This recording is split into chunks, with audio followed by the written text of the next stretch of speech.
Give away ആയിട്ടൊന്നും consider ചെയ്യേണ്ട. ഞങ്ങളുടെ കയ്യിൽ ഞങ്ങൾ ഒന്നോ രണ്ടോ പ്രാവശ്യം മാത്രം യൂസ് ചെയ്തിട്ട് സൂക്ഷിച്ച് വെച്ചിട്ടുള്ള ഒന്ന് രണ്ട് ഡ്രസ്സുകളാണ് കേട്ടോ. ഇത് ഞാനെൻ്റെ സബ്സ്ക്രൈബേഴ്സിന് ഫ്രീ ആയിട്ട് തരാൻ പോവാണ്. അത്യാവശ്യം നല്ല റേറ്റും ക്വാളിറ്റിയും വരുന്ന വർക്കും മെറ്റീരിയൽസും ആണ് കേട്ടോ. ഇതുവരെ ഡാമേജ് ഒന്നും വന്നിട്ടില്ല. ആദ്യത്തേത് അടിപൊളി എംബ്രോയ്ഡറി വർക്ക് വരുന്ന ഈ ഒരു ഗൗൺ ആണ് കേട്ടോ. ഇത് എൻ്റെ സിസിൻ്റെ ആണ്. ഇതിൽ സിബ് വരുന്നതാണ്. സിബിനും ഇതിൻ്റെ വർക്കിനും ഒന്നും ഒരു ഡാമേജും വന്നിട്ടില്ല. അടുത്തത് ഈ ഒരു ഗ്രീൻ കളറുള്ള ചുരിദാർ സെറ്റാണ് കേട്ടോ. ഇതും നല്ല ലെങ്ത് ഉള്ളതാണ്. ഇതിൻ്റെ ബോട്ടവും ഷോളും ഉണ്ട്.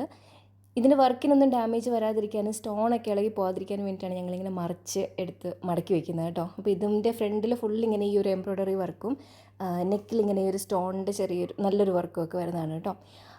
അടുത്തത് ഈ ഒരെണ്ണമാണ്. ഇതിൻ്റെ സെയിം ചുരിദാർ സെറ്റാണ് കേട്ടോ. ഷോളും പാൻറ്റും വരുന്നുണ്ട്.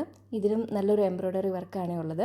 ഇതെല്ലാം എൻ്റെ സിസിൻ്റെ ആണ് കേട്ടോ. ഈ ഒരെണ്ണം മാത്രമേ എൻ്റെതായിട്ടുള്ളൂ. പെട്ടെന്ന് ഒരു കല്യാണമൊക്കെ വരുമ്പോഴത്തേക്ക് നമ്മൾ പോയി എടുക്കുന്നതാണ്. ഒരു സമയത്ത് ഇതുപോലുള്ള ഡ്രസ്സുകളോടൊക്കെ ഭയങ്കര താല്പര്യമായിരുന്നു കേട്ടോ. പിന്നീട് എപ്പോഴും മാറിപ്പോയി. ഞങ്ങൾ രണ്ടുപേരും കാര്യമായിട്ട് എല്ലാം സൂക്ഷിച്ച് വെക്കുന്നത് കൊണ്ട് ഇപ്പോഴും നന്നായിട്ട് തന്നെ ഇരിപ്പുണ്ട് കേട്ടോ. ഇതിൻ്റെ വർക്കിനോ ക്ലോത്തിനോ മെറ്റീരിയലിനോ ഒന്നും ഒരു ഡാമേജ് വന്നിട്ടില്ല.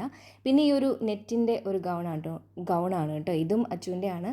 ഫാബ്രിക് നെറ്റ് ആണെങ്കിലും ഇതും നല്ല അടിപൊളിയായിട്ട് തന്നെ ഇരിപ്പുണ്ട് കേട്ടോ. 20 വയസ്സ് താഴെയുള്ള അധികം വണ്ണമില്ലാത്ത ഗേൾസിന് പറ്റിയ ഡ്രസ്സുകളാണ് കേട്ടോ ഈ 6 അപ്പോൾ നിങ്ങൾ ചെയ്യേണ്ടത് ഇത്ര മാത്രമേ ഉള്ളൂ. നമ്മുടെ ചാനൽ സബ്സ്ക്രൈബ് ചെയ്തിട്ടില്ലെങ്കിൽ ജസ്റ്റ് ഒന്ന് സബ്സ്ക്രൈബ് ചെയ്യുക. ഈ വീഡിയോയുടെ താഴെ നല്ല കമൻസ് ഇടുക. കമൻസ് നെഗറ്റീവോ പോസിറ്റീവോ ആയിക്കോട്ടെ, നല്ല കമൻസ് ഇടുന്ന 6 പേരിൽ നിന്ന് ഞാൻ സെലക്ട് ചെയ്യും വിന്നറിനെ. അതുപോലെ തന്നെ നിങ്ങൾക്ക് ഉപകാരപ്പെട്ടില്ലെങ്കിൽ ഉപകാരപ്പെടുന്ന ആർക്കെങ്കിലും ഷെയർ ചെയ്യുക ഈ വീഡിയോ. അപ്പോൾ പെട്ടെന്നായിക്കോട്ടെ, അടുത്ത വീഡിയോ ആയിട്ട് വീണ്ടും കാണാം. ബൈ.